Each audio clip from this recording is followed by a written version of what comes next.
I'm not totally unaware of how some Bolivian prisons are. That they work more like a closed city or something like that. Yeah, it's like that. Yeah, it is a closed city. It's a democratic city where we elect people. And right now, here in Yeah. San Pedro, I am how do you call it? The chairman of the Order of Che, and we fight for human rights. We're very popular here Oh. in the jail. So yeah, and I've been president here also for a month. I was the first foreign president here in the jail because Oh. the previous one quit because he had to go free, and they didn't have another one, so they picked me for a month. Yeah. Okay. So yeah, All right. But how long have you been there? right now I'm here for 3 years, Okay. and And you're getting out. yeah, next month it looks like it. I'm really excited about it. I don't know what to expect of it, like, because it's been so long. I stood outside these jails, these doors, you know. It's like something weird, but something to get used to too, I guess. So yeah, I actually don't believe Oh I'm my. gonna go free. I actually, to be quite honest, I don't believe it, and it's actually, I think, a defense mechanism of myself to Yeah. not, Yeah. I think it's good. I think it's good. to not to get too excited. You know how you can get too excited and come on too strong on things, you know, and then you could be disappointed. And then I don't dream Yeah. about it so much, you know. So I keep thinking I mean, realistically. So yeah. how many years did you get? I got 10 years. Oh, Yeah, harsh. and I fought here with the Order of Che Guevara. That's our name. We have the Yeah. possibility to write new laws and present them in Congress here. So we did that, Okay. and we presented an amnesty law with a couple of regulations, and we made it into first Congress, and it made it into the government and everything. We didn't expect it, but we also thought of a strategy because there were elections here. There were elections for Evo Morales, that's the president of Yeah. Bolivia, and Yeah. yeah, we kept that in our mind, like But it's just that um, everyone talk about their birth as being something special, and to be honest, I don't know. Maybe I'm something wrong with me. I didn't feel that much during the birth. Yeah, okay. okay. I knew what was going to happen. I've seen it on TV. Like medical people were amazing. I mean, it's a tough thing to go through for my girlfriend, of course, and it's not fun. I'm just standing there, cannot do anything. But okay, and then I had this. All of a sudden, I was alone in the room with a little kid, and one thing I did, I put on the Tom Waits song Alice, and we fell asleep in the bed. Yeah, it's amazing. But anyway, like the love I have for my daughter, it grew when I got to know her as a person, Wow. and it just becomes bigger and bigger. I think it was special. Here, it's just a starting stretch. He's not fun at all. Like now we started doing funny stuff. And Yeah, he's just, I mean, basically, they're the first year they're just annoying, and then they become cool. it's just annoying. I mean, that's the harsh truth. Yeah, yeah, but I can understand. It's like every 5 minutes the kid shits himself and you have to change his diaper and everything. Yeah, I understand. But yeah, maybe you know. I'm a black belt. I'm a black belt with. I can do it in my sleep. I can do it. I can do it. So you're gonna be playing Cult of Luna for your kids, or you started with your daughter? Started listening? No, I'm not gonna play them any cool music. I'm gonna play them just boring things so they have something to rebel against and become cool when they're Oh yeah, teenagers. okay. But it was quite cool. I remember, yeah, I was playing Mastodon when my daughter was like 1.5 years old, and she started headbanging to Mastodon Blood and Thunder. I got it on tape or my phone. And the funny thing, we were playing with Mastodon like two days after, and I show Bill the video, and just so they know, I'm bringing my kids up in a great way. I'm being a great role model when it comes to music. Yeah, no, but that's a great thinking area, because yeah, if they don't have something to rebellate against, yeah, you have to play them boring music. Yeah, Somewhere along the way, 14, 15 years old, they're gonna pick up a guitar or drumsticks or everything, you know. I'm just gonna play them electronic, like Miley Cyrus and stuff like that. Only thing is gonna be when they go to sleep. That's when I put on the cool stuff. But there are 3 Belgian bands called Psychonaut, Potamus, and Sky Harvester, and they like chuck a beer. yeah. They pull down their pants and they stand on their heads for as long as they can. Did you ever do that? No, not at all. To force things, yeah. Like, I mean, to record an album intended for recording. Yeah. I don't know. I just last year I started a new band, like old like 90s hardcore band, and we're gonna release an album this spring and tour a bit. But that's a whole different ballpark. That's another thing, another kind of music that's not even close to Cult of Luna. Okay. So like I'm keeping busy. I'm writing music all the time, and who knows? Maybe something ends up in the Cult of Luna piles. Maybe. Yeah, that's the way you should do it. You know, you can't force anything to like. Yeah, I definitely know what you mean. You can't force it. It's being part of being a creative person. You can't force it, and I think you have all the reasons to do that. You know, you have a lot of affection for Finland. I understand.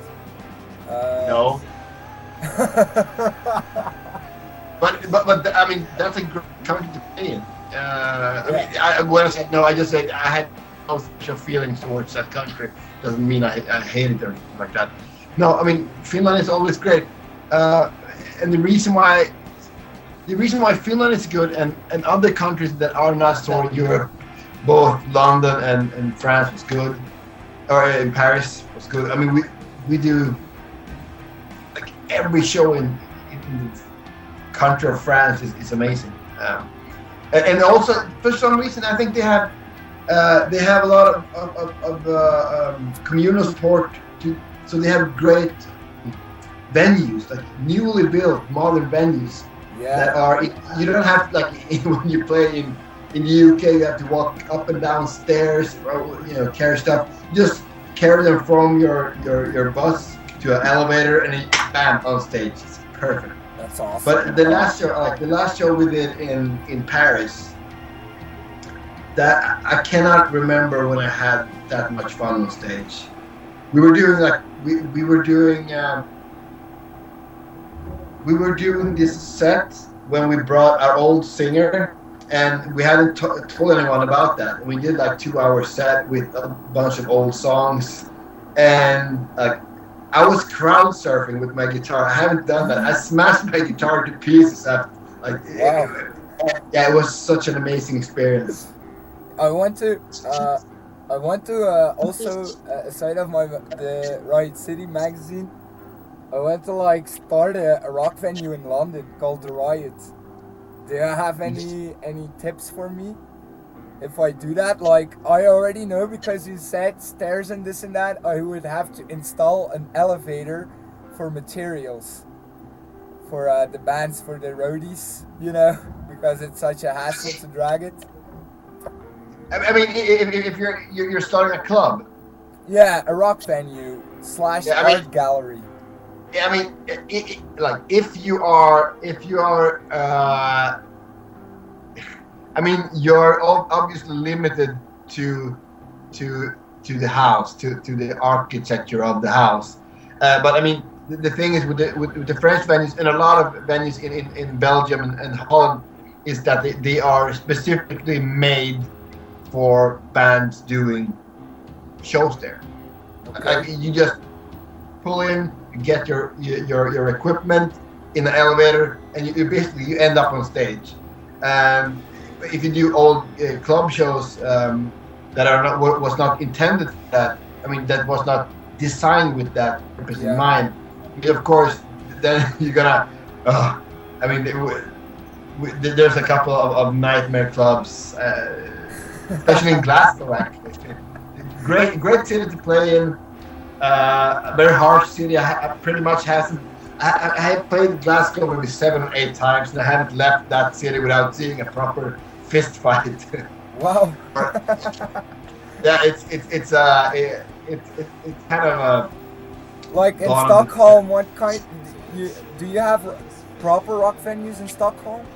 Yeah, we have good venues. The problem in Stockholm is that we have a couple of good venues that holds up to 1,000, 1,200. And then there's a gap because the next step you need to fill out 3,500. So there isn't any mid-sized venue that should be. As far as I know, I mean, but I mean, there are great venues. Yeah, I want to start out in London. I really want to start in London because I think it's, it's gonna be hard to start in London because London, it's not a very easy place to start, as an entrepreneur. In either way, you're gonna have some things along the way that is gonna bring you problems and this and that. But I think once you get started, London is a really accessible city for bands and this and that, So I hope I can start in London. I'm gonna be looking in London and really, just go for it, Just go for it. Yeah, I mean, that's a good attitude. However, London is hard. There's so many clubs and like we played in London. I don't know how many times, but just on the top of my head, we played 6, 7 places. I mean, there's so many places out there. Yeah, I know. And everything. I mean, to start up there, good. I mean, I wish you the best of luck, but it's expensive, and that whole city is it's hard. But I mean, if you're doing that well from prison, who knows what limits you have outside? I think you're unlimited. You could do anything. Yeah, maybe. I don't know. We'll see.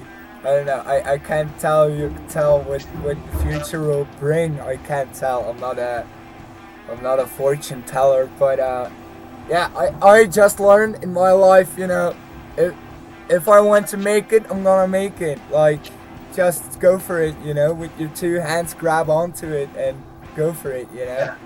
I think that's the best way to do it, So Yeah. I'm not really troubled with like, there's a lot of, and you have the right reasons to tell it, like London, it's a really hard city, but if you like change your level of the environment you're in, and you change that to it and you adapt to it, I think you can actually achieve a lot, Yeah. But I'm also like, London, it's not my priority, for the same reason I can start a venue in Stockholm for instance, or another city, but I think London it's basically because of the marketing and everything, and it's an accessible music industry city, but also I have noticed Scandinavia is also a very big place for musicians, It's also a hopping place to the States, which London does not really provide.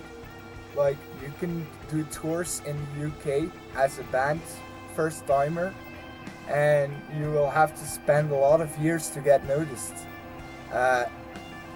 For example, if you tour in Scandinavia, there are a lot of managers over there who have a passport of who have a green card actually, and like place you into the United States, and that I think is really interesting. So yeah, it's kind of a two option points.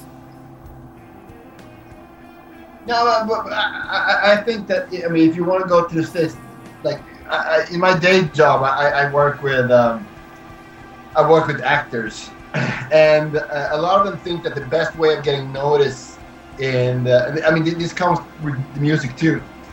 They think that a lot of them think that the best way of getting noticed in the U.S. is actually to travel to LA. But if you travel to LA, you go to a city where everybody wants your job, and Sweden are very high, are held very highly in like both when it comes to music and when it comes to film. So my advice to anyone who wants to make in the US, you stay in Sweden and do great big tear. That's where, and you gotta get noticed much easier than if you go to the States. But I will definitely, yeah. I try also to be some kind of a mental model for them, by saying also the stuff you're saying. It's obvious what you're saying. It's the road to sometimes achieve something more than normality. But yeah, achieving something more doesn't have to be quite success. Achieving something more. I mean, what is success? Yeah, what is success? You can also have success in your talents individually, and that can be looked at as success. You don't have to have 12 albums out and sell hundreds of records. You can also achieve individual success. And that's something I try to learn to these guys. I try to say also to these guys, look, you have to push each other. But no matter what, you're achieving also individually greatness, and that's something. Yeah, young guys, like if you're in if you are 18 years old, you don't understand that. You don't know what that is. Like success, if you say the word success when you're 18 years old, you think of selling huge records, playing guitar like Jimi Hendrix, and rocking concerts like shit, And when you're 18 years old, you don't understand that. But somewhere along the way, you get that feeling from, wow, success, it's not only doing photo shoots and standing on covers and this and that, it's also achieving greatness individually. But success comes, like an explosion for very, very few people. If you're talking about popularity or things like that, for most of the bands, it comes creeping. It's a small process with small steps. I remember the first time I was playing outside of my own city. That was huge. And we were playing 1 hour in a city close to Umeå, up north, in a small youth hall, and that was huge. And I felt more excited then than when we do flying shows in if we go to Russia or if we go to Europe or if we go to US or Australia. It's a bigger thing, but the feeling I had when we went to the city of Örnsköldsvik, which is basically it's a small city. It's a very, very depressing city. Oh. But the feeling I got of getting out there was more important than anything I've done musically since. Okay. So and I think it's easy to get spoiled because this kind of success, we're not even in popularity, we're a successful band, but I'm really happy where we are. But just getting offered to you want to come here and play, and you're saying no to a lot of things that if the 18-year-old Johannes would listen to, what the hell are you doing? Yeah. And because it's been a gradual experience. Yeah, it's actually that, but I thought of Well, they have to keep playing, of course, those three bands. They have to keep playing. On the 12th of December, they're gonna play Sky Harvester and Psychonaut. But I was thinking of like putting together a nice book, like printed, with information of the band and like sending it to management labels. You know, because the hardest thing, like you are saying, you have to keep playing. You have to keep doing gigs.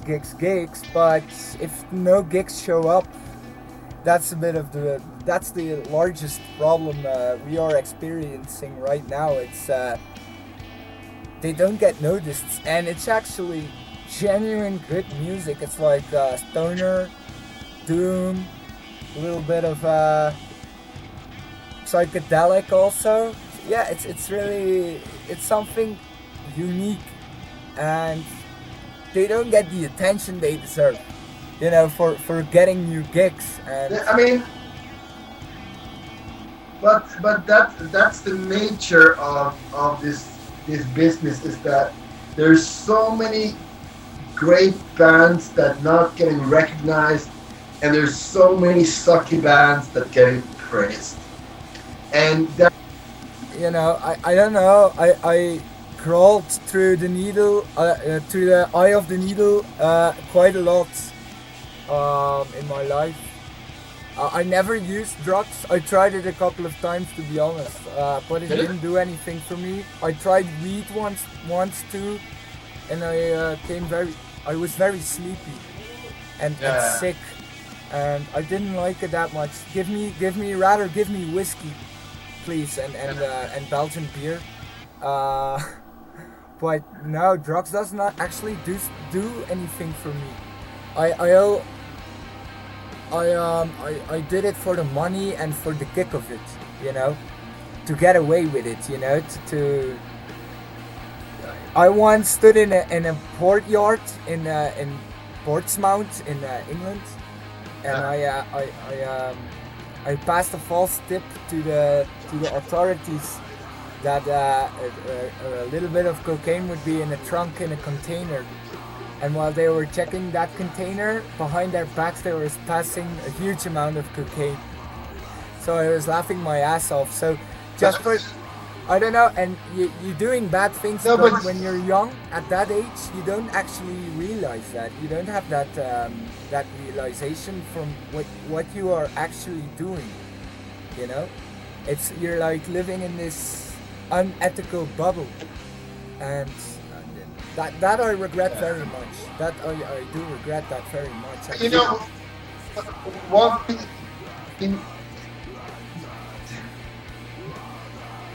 one thing that certainly, I mean, it's obvious now is you were an adrenaline junkie, but that could be a good thing if you channel it the right way.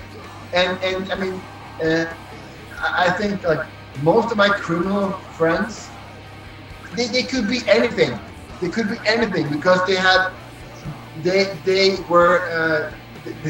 had the passion for it, and if they would. No. But yeah, okay. Millions of us like successful.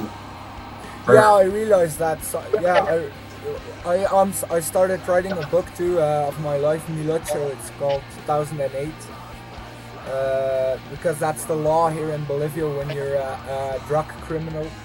And I started realizing when I was writing that book, like, well, I'm actually, when I had some passages of my past, of course, and it started to be quite clear. I was like, in some way creative, and I thought to myself, look, if I can make money out of drugs, I also could do it in a very legal way, and I can prove to people like you don't have to be a criminal. Like it's the exact same thing like you're saying. If criminals actually would channel their talents into, for example, a drug criminal could be a Let me see if my son is still alive. He's sleeping. We talked a long time, man.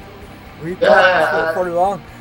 Then I post a picture from here, and I will keep you up to date how I am doing.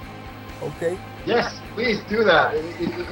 I'm like, I'm wishing for the best for your release. I mean, obviously, prison have obviously the effect on you as it should have.